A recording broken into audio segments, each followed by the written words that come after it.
Welcome to the Waterloo podcast. My name is Martin Aaron. Since the year 2000, I've been building a database of the British Army at Waterloo. By compiling original records from the Public Record Office and regimental archives, I've gathered information about each of the 33,000 British combatants in 1815. This podcast series examines that data.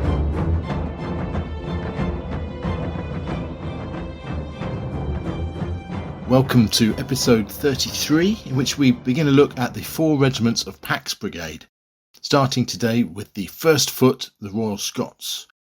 Now, while Quatre Bras is commonly regarded as a kind of warm-up act on the 16th of June, before the main event of Waterloo, for many of the units engaged it was of far greater significance. This can certainly be said of Pax Brigade, and for the next 4 episodes we'll be spending at least as much time discussing the 16th of June and the fierce fighting of Pax 4 regiments there as of the 18th of June at Waterloo.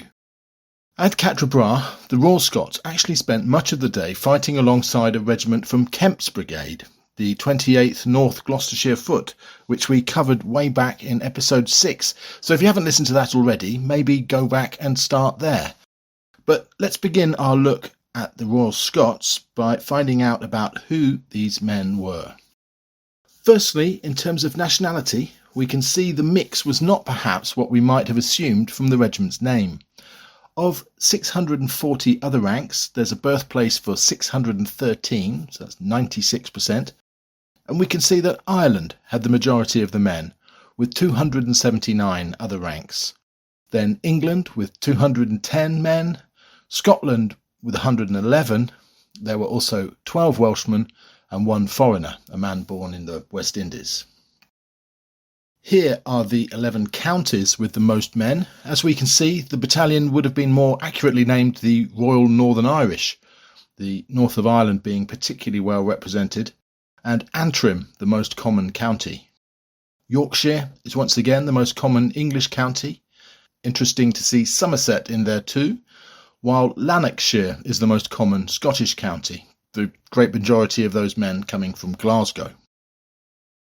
In terms of age and date of enlistment, we're going to see the Royal Scots were quite different to other regiments we've looked at so far.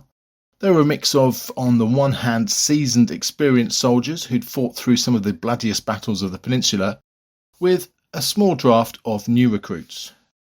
For age, there's birth date for 90% of the other ranks, and they show a median date of 1790, so 25 years old at Waterloo. For enlistment, we can see that by far the most common date of enlistment was 1807, with large numbers also recruited between 1811 and 1813. But we can also see here there were around 70 men enlisted in 1814, and even in the first half of 1815. However, all is not as it may seem. Some of these men were actually extremely experienced soldiers. For example, several had served 6 or 7 years in the Royal Marines. We also have soldiers like Private James Foy, who'd enlisted in February 1815, but had previously served in the 18th Hussars through the Corunna campaign, and at Benavente in 1808 he's received sabre wounds to the head, lance wounds to the leg. So the number of inexperienced soldiers under 20 years old was less than 50. Now, what do those enlistment dates mean in terms of campaigning experience? Well, here we need to discuss briefly the history of the regiment, which actually had 4 battalions during the Napoleonic Wars. For this period, the 1st Battalion was mostly posted in the West Indies, while the 2nd Battalion was in the East Indies. This left the 3rd Battalion to fight the French back in Europe. Raised in 1804, it saw a quite extraordinary amount of action.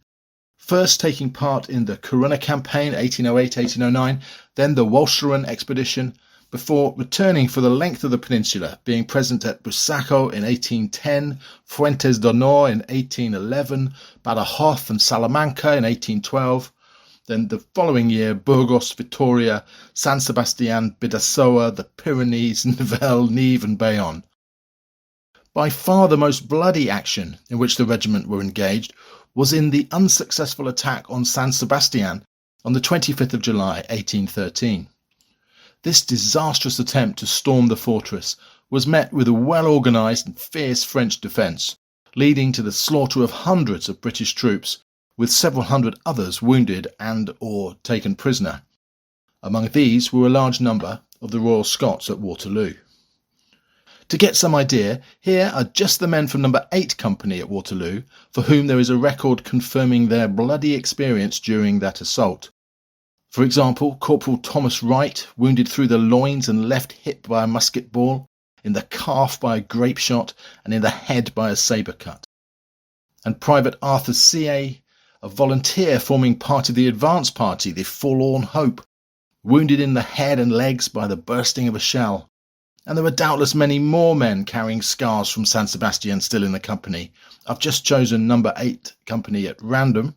This extraordinary proportion of men wounded in the failed assault is consistent through all 10 companies. Being listed in pink here indicates these men were then also wounded at Quatre Bras or Waterloo. What else is known about these men of the 3rd Battalion? Well, overall they were small in stature. 5'6" would, I suspect, be the most common height, and there are numerous men below that. Interestingly, the regiment's description books decided not to conform to the standard physical descriptions of the British Army in this period, which were largely utterly pointless. For almost all the rest of the other regiments, description is limited to hair colour, dark brown, fair, occasionally red, never bald, eye colour, blue, grey, brown, dark brown, and complexion, fresh, fair, dark, sallow. It's hard to imagine a more stupid and pointless system. A man might have a huge sabre scar across his face, one eye, and no front teeth, but we'd be none the wiser. Such a man being limited to a description of merely brown hair, brown eyes, and fresh complexion. For some reason, though, perhaps perceiving how daft the conventional system was, the Royal Scots decided to include more meaningful descriptions, and thus some intriguing portraits can be painted in our imaginations. Private John McMullen in No. 8 Company has a long face and cast in his right eye. Private Daniel Fratson had a mark under his right eye, while Private Amariah Baker is described as having a round, large mouth. It's interesting to note, too, the large number of men described as pockmarked, an indication of how common disfigurement caused by smallpox used to be. Let's now join Pax Brigade in Flanders in June 1815. Consisting of 35 combatant officers and 640 other ranks, the battalion was commanded by Major Colin Campbell. Now, regiments of some brigades shared quite similar experiences in 1815, so, for example, when we looked at the Union Brigade recently, after we'd examined the positioning and experience of the 1st Dragoons, we could quickly say in the ensuing 2 episodes that the 2nd and 6th Dragoons shared pretty much the same locations and engaged in similar fighting with the enemy. However, for Pax Brigade at Quatre Bras, we'll see that this was not the case. The 1st Foot were deployed quite differently from the rest of the brigade, and then the 42nd and 44th did share a relatively similar location and experience, and finally the 92nd were quite distinct again. But arriving around mid-afternoon on the 16th of June, the Royal Scots, doubtless exhausted from their forced march from Brussels, were immediately split off from the rest of the brigade and thrown forward. Corporal John Douglas from Lurgan in County Armagh writes, "Here we moved forward a little, filed to the right into a field of rye as tall as our grenadiers, and the play began."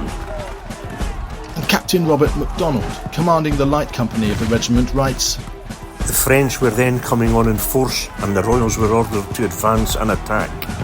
They did so, suffering severely both in officers and men killed and wounded, but succeeded in completely repulsing and driving back the enemy through several fields of high corn." As already mentioned, after this initial attack, rather than fighting alongside the other 3 regiments of Pax Brigade, the Royal Scots were actually partnered with the regiment from Kemp's Brigade, the 28th Foot, forming one large square, and from this position of bristling bayonets, the front 2 ranks kneeling, the rear 2 ranks standing, they saw off large numbers of French cavalry. Captain MacDonald again. "This square was charged several times, but no impression was made on it, and the enemy was repulsed with great loss. Lieutenant John Lewis Black vividly describes being attacked by the French cuirassiers. The two regiments formed square and they charged us on our right face. It was the grandest sight you can imagine. To see the men coming at full gallop, all in shining armour and shouting, "Vive l'Empereur!" with all their souls. And our men shouting too as loud as they could bawl. We gave them such a volley. Their two front ranks fell to a man and away they scampered. But the cuirassiers reformed and returned. They rode round the outside of the hill and came down on the opposite face. Here they met the same reception and faced about again, but returned in the most determined way to our rear, where they made their third charge with their lancers in front. The cuirassiers were nearly all destroyed. The few remaining were in rear of the lancers.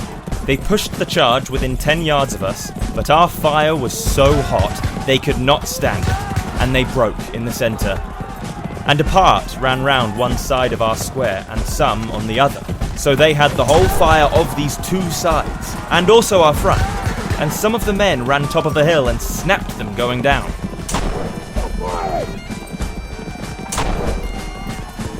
During this period of fighting, both Sir Thomas Picton, the divisional commander, and Sir James Kempt, the 28th Brigade commander, gave orders from within this combined square. When the French cavalry attacks eventually ceased, both regiments formed line to receive infantry, alternating between square and line as necessary for the rest of the day. But whichever formation, they were constantly under the devastating fire of French artillery. Corporal Douglas again. When in square they played us tight with round shot and in line with grape, so that the right was prematurely cut down by an invisible hand. This hard fighting was kept up until darkness began to fall, when both the Royal Scots and the 28th were ordered back to rejoin their respective brigades. Multiple sources mention that night officers and men cooking their food in the steel cuirasses of the fallen French cavalrymen. On the 18th of June, Pack's brigade would have been significantly reduced. The losses in officers was particularly severe. We know for certain that 5 of the 7 officers killed in action were killed at Quatre Bras, and it may in fact have been all 7. At Waterloo, Pack's brigade was positioned on the left of the Allied line, close to Kempt's brigade lining the O'Hain Road. There was barely any manoeuvring throughout the day, just a series of orders to move up to the hedge whenever a French attack threatened, and then to retire to the reverse of the slope during lulls in the fighting, where they would reform and lie down to reduce casualties from the French artillery fire. The first massed French attack of D'Erlon's division coming up the southerly slopes towards them was an awesome and doubtless terrifying sight. Lieutenant Black again. About 10 they began to send down their columns. They were so thick that for 2 miles from right to left you could not see the ground. Pack's brigade moved up to the hedge where they met the French and became engaged in an unequal close-quarters struggle with these vast numbers of enemy infantry. However, as we've heard in recent episodes, help was soon on hand. The British cavalry of the Union Brigade came up from the rear, threading through the Allied line, advancing to the hedge to attack the French infantry, the men of the Royal Scots cheering them on. The Royal Scots stood and watched the devastation of the French columns unfold before them. Soon, huge numbers of shocked and wounded French soldiers were being driven back towards Pack's brigade. Ensign Charles Moody from Arbroath recalls, French officers were brought up to the hollow in great numbers and delivered their swords to us. One of our privates brought up too, pushing them before him with his bayonet. Ensign Moody was also witness to the destruction in the distance of the British heavy cavalry on the far side of the valley. On the other side, the French were no less busy in destroying and making prisoners such of our cavalry as had gone too far. Some of them so flushed with success as they galloped up by 2s and 3s and even singly to the very columns of the enemy as if they would put them all to flight. An officer was attempting to bring them off. I could distinctly see a detached French soldier level his piece at him and bring him to the ground. All this time we suffered severely from their batteries, but their attack had completely failed. He also describes the amount of debris left scattered up the slope by D'Erlon's infantry columns, as they ran for their lives from the British cavalry. On looking back to the spot of ground from the opposite slope next morning, the line of march pursued by this column might be traced by heaps of arms and accoutrements, forming a connected chain from the bottom of the hollow to the position occupied by us. And, when on the spot to bury some of our officers who were killed, I counted about 30 or 40 brass drums lying here and there near this chain. Later in the day, the regiment was moved up to the hedge lining the Ohain Road to meet the next French infantry attack. Captain MacDonald states, "The enemy came on in a most gallant manner, extended in skirmishing order, spreading on our front and right. MacDonald's light company were ordered out to meet them, engaging their French opponents. The company's only remaining ensign, Lieutenant Lane, lost his arm during this skirmish fire. Also around this time, Major Campbell was wounded and taken to the rear, command now falling to Captain Robert MacDonald. With no sign of any further imminent attack by the French, the brigade was ordered to lie down behind the crest of the slope to minimise casualties. As we've heard before, this was done right across the Allied line, but still men were lost to the French artillery fire and from French skirmishers. We were in this position for about an hour and a half. It was amazing the number of men we lost when in this position. It appeared that they had a crossfire upon us from behind a little hillock, and a party went down and drove them out of it. Hot work appeared to be going on our right, and we moved a little back, standing in open columns sometimes, and then moving as if intended to be in readiness to strengthen another part of our line. Here the round shot and shells annoyed us a great deal. Around 5 o'clock, after the farmhouse of La Haye Sainte had finally been captured by the French, the pressure along the Allied line became intense.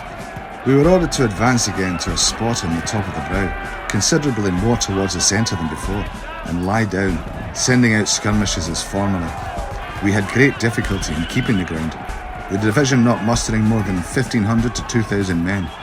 We were in this situation until 7 or 7:30. Corporal Douglas again. Thus we were kept the whole day repelling their attacks, exposed to a murderous cannonade and musketry from the farmhouse of La Haye Sainte.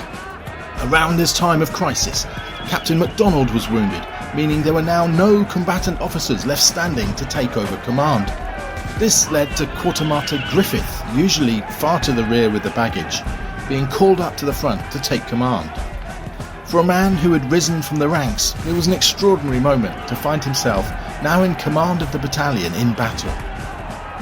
With the ranks shrinking to barely over 100 men, it seemed the Allied position must surely break. But the line held. The final French attacks were beaten back, and the day was won. Now, late in the evening and with darkness closing in, the sparse remnants of the Royal Scots joined the general Allied advance. Lieutenant Moody writes, We crossed the valley. It was full of the enemy's wounded. They made piteous appeals to us on their situation, begging for water. All we could do was to avoid treading on them. We were settled in our bivouac at 10:30, on the exact ground the enemy had been posted during the battle. Having been engaged for nearly 12 hours, 10 of which were very hot, and being nearly exhausted with the fatigue of 3 days' hard work, were permitted to rest while the Prussians pursued the enemy. Corporal Douglas describes how few men were left. We halted that night on the position occupied by the enemy during the day. The commissary arrived with the ration liquor and, out of a company of 100 strong, 11 sat around to drink. If the casualties suffered at Quatre Bras had not been bad enough, the combined losses over the 3 days were enormous. Overall, according to my research, the battalion lost 21 men killed in action, a further 25 died of wounds, and then a staggering 275 wounded, which amounts to 50% of the nominal strength, and quite a bit more if all of those men absent in the rear are considered. The losses among the officers were incredibly severe. 7 killed, as already mentioned, probably all at Quatre Bras, and 24 officers wounded. In fact, the only officers not wounded seem to have been Captain William Gordon, although, seeing as we heard earlier of Quartermaster Griffith taking command because there were no senior officers left, then presumably Gordon must have been absent, which leaves just Lieutenant William Gordon and 2 ensigns, Charles Moody, whose account we heard earlier, and William Thomas. Let's now look at statistics and some of the men of each of the 10 companies. Number 1 company, 36 casualties. This was almost certainly the Grenadier Company.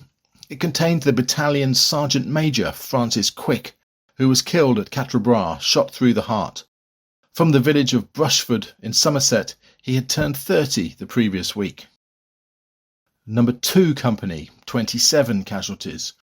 We've sometimes heard in other episodes of a certain degree of leniency shown towards Waterloo men, court-martialed directly after the battle. However, no such mercy was shown in the Royal Scots. Private Dennis Madden of this company from Drumcrea, Armagh, was wounded in the head at Quatre Bras by a musket ball. Within a few weeks he'd recovered and was well enough to find himself court-martialed on the 12th of July, just 3 weeks after the battle, for being drunk on duty. Sentenced to 300 lashes, he received all 300.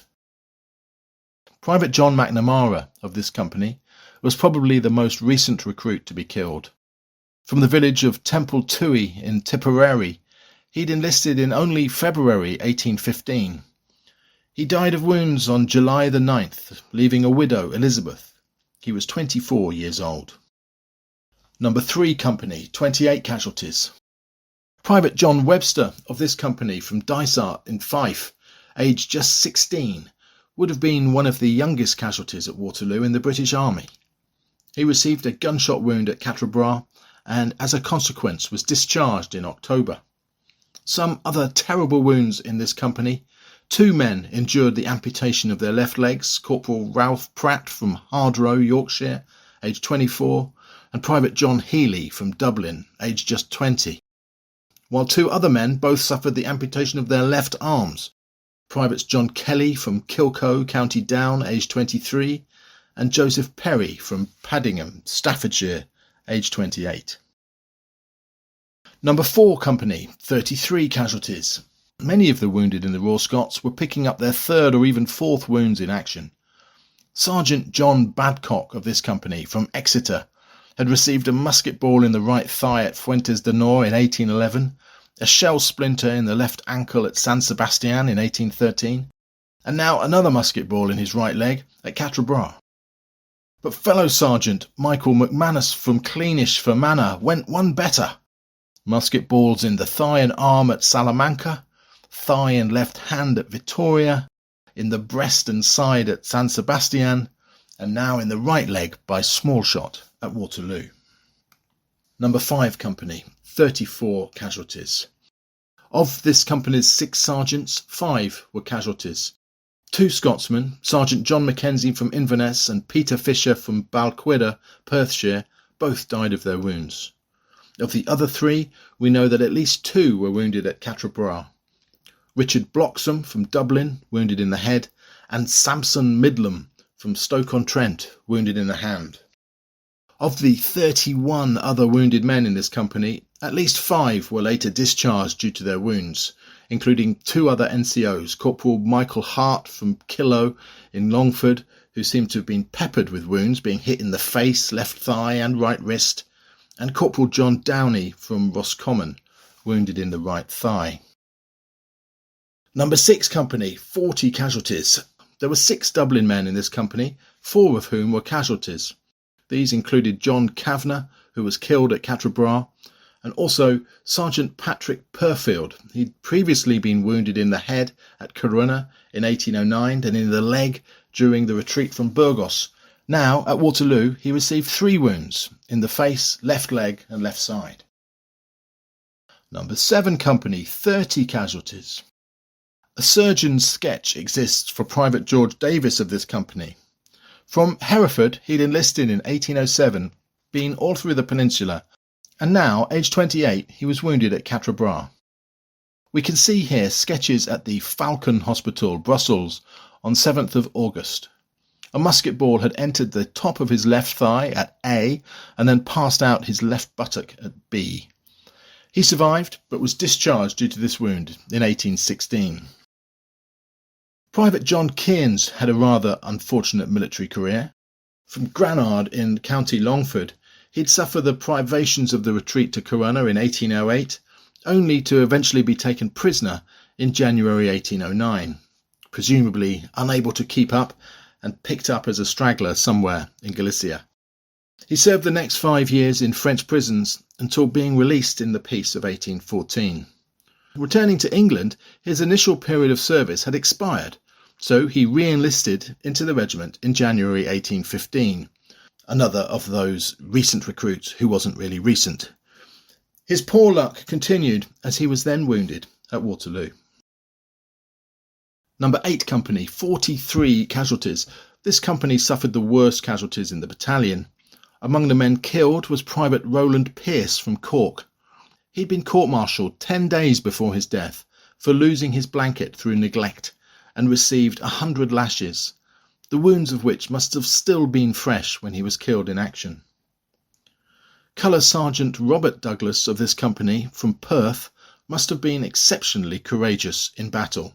His discharge papers very unusually state, particularly distinguished as a brave soldier in the field.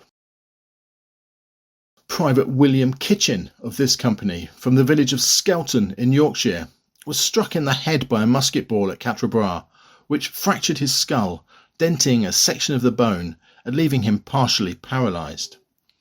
His case appears in the notes of the Brussels surgeons, now held by Edinburgh University Library. He was admitted into the General Hospital of the Minimes on the 27th of June, then labouring under the symptoms of compression. The lower extremities completely paralysed.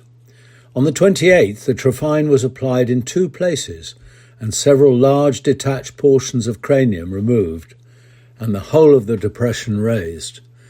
The symptoms were immediately alleviated.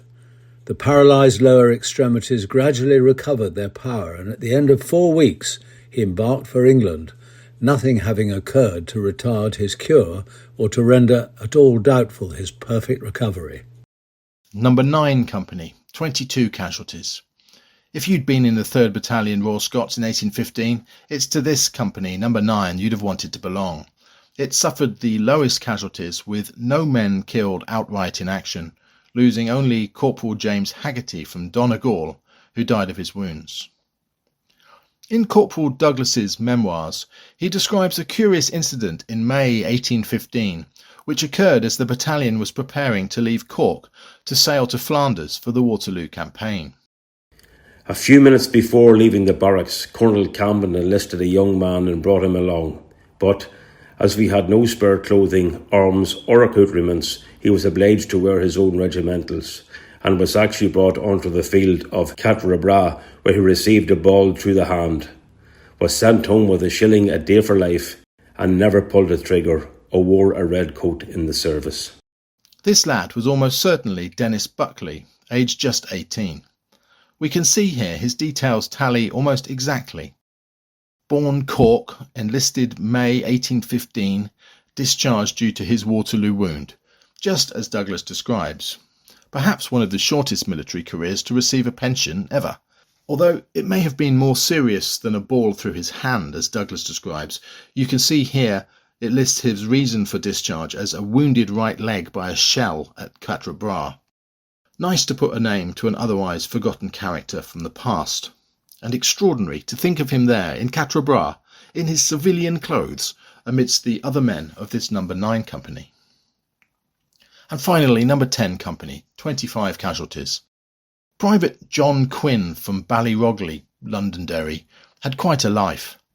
Enlisting in 1808, aged 19, he would have been part of 2 disastrous expeditions, Corunna and Walcheren in 1808-1809. Returning to the peninsula, he was present at Busaco, Fuentes de Nor and Salamanca, before being captured by the French at Valladolid on the 25th of November 1812. He spent the next 18 months in a French prison before being freed and returning to the regiment. At Quatre Bras, his bad luck held, and he was wounded in the face, left shoulder and both legs. A surgeon's report with sketch describes his facial wound. A musket ball entered immediately below the angle of the mouth on the left side and came out below the angle of the jaw on the left side, marked B. A piece of the jaw with 2 teeth was removed and 4 more teeth are loose. He was discharged due to these wounds in August 1816, still aged only 27, and received his pension in the small village of Charlemont in Armagh, where he died in 1866, aged 77. Now, we heard at the beginning of this episode that the battalion contained one foreigner. This was William Smith of this company from Kingston, Jamaica, who'd only enlisted the previous year, aged 19. The poor lad survived being wounded, only to be discharged the following year due to having lost fingers through frostbite while stationed in France in December 1815. As part of the Army of Occupation, the Royal Scots were stationed first at Saint-Denis and then at Valenciennes. As already mentioned, Major Colin Campbell seems to have been a strict disciplinarian. Punishments were harsh, and for some men it was too much. 2 Peninsula men from the Grenadier Company, Privates William Hurst from Buckinghamshire and Alexander Walker from Glasgow, decided they'd had enough of peacetime life in the army and deserted together in September 1815 from the battalion's camp near Paris.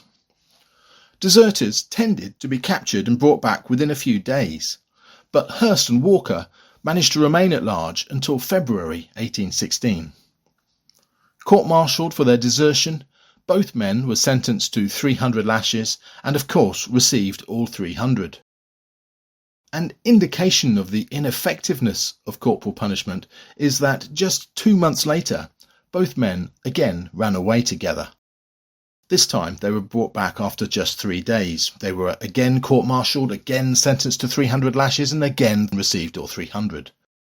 Chillingly, in the description of the 2 men when they deserted the second time, in April, as well as both being described as pockmarked, they are listed as bearing marks of severe punishment, presumably the barely healed scars of their February flogging. The following year, William Hurst would finally manage to escape the regiment, but this time legitimately.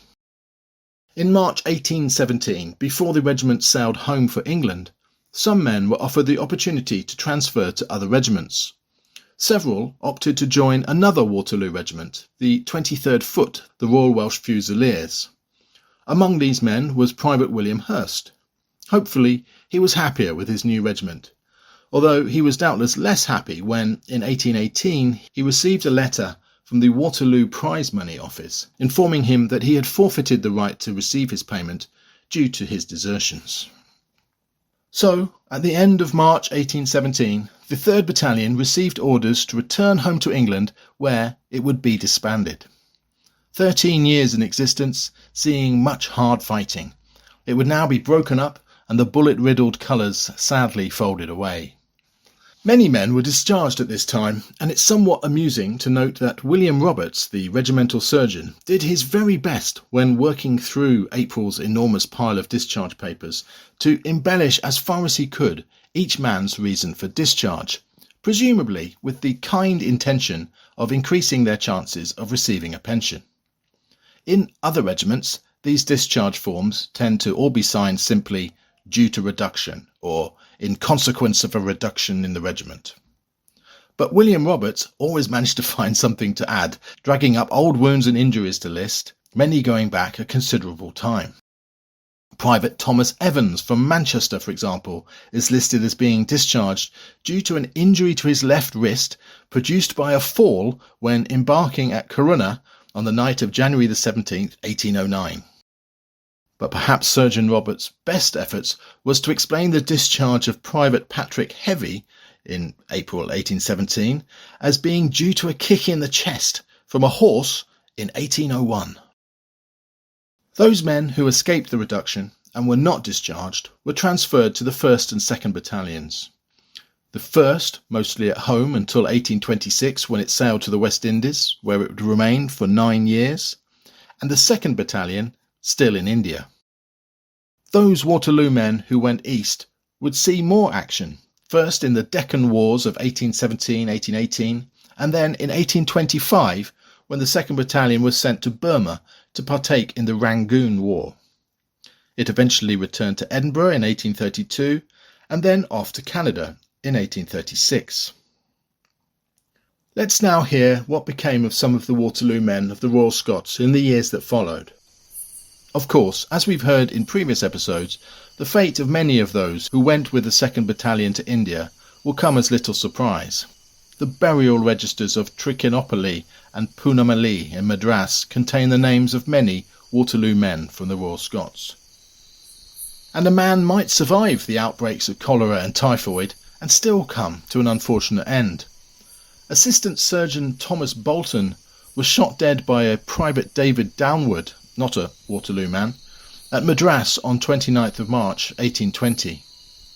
The reason the man gave was that while in hospital, Assistant Surgeon Bolton had kept him on spoon meat and he wanted his revenge.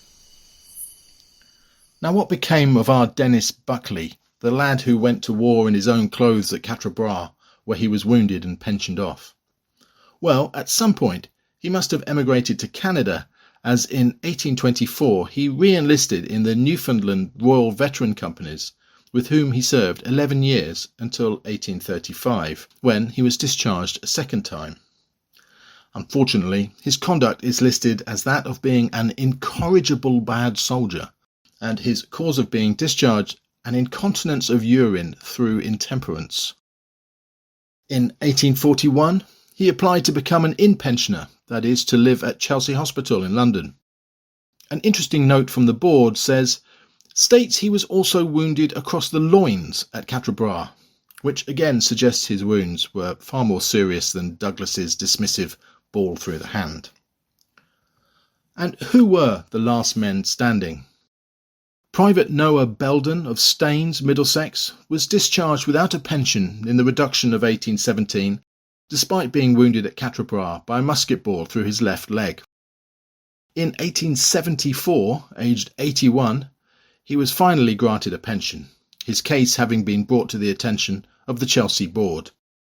He was listed as unable to work, dependent on charity, walking with crutches, and living in Church Street, Staines. 2 years later, an Edinburgh newspaper reported the death of another Waterloo man, Private John MacDonald, originally of Newlow, Fife. He served 13 years in India before being discharged in 1833. He spent his later years living at 55 High Street, Perth, dying there in 1876, aged 82.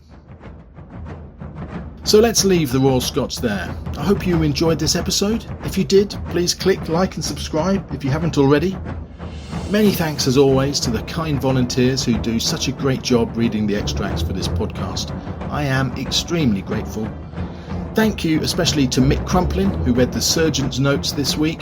Mick is a surgeon who's written extensively about surgeons and surgery of the Napoleonic Wars. I'll add a link to his books in the notes. Thank you very much also to Captain Jimmy Springthorpe, once of the Royal Scots, who read the words of Captain Robert MacDonald. Always great to have that connection with the regiment. Next time we'll look at the next unit in Pax Brigade, another legendary Scottish regiment, the Black Watch. But until then, many thanks for watching.